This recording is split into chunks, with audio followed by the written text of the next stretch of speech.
Hi, I'm Colin, an engineer at Kooima Ag. As we manufacture each of our products, we do a product quality check at each stage. For example, induction hardening includes hardness checks to make sure the edge is the ideal hardness for the best combination of wear resistance and toughness.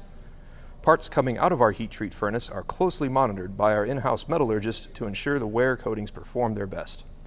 Even though the quality is closely monitored throughout the manufacturing process, we give our parts one last check before they go into inventory, and also make sure all of our quality documentation is in order. We perform one final check of the important dimensions. The edge angle is verified to make sure it will meet the shear bar correctly once it's installed.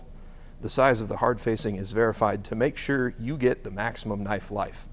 We check the flatness on a granite block surface with feeler gauges to make sure the knife will bolt up properly and mate correctly with the shear bar. Once our final inspection is complete, our parts can be put away into inventory.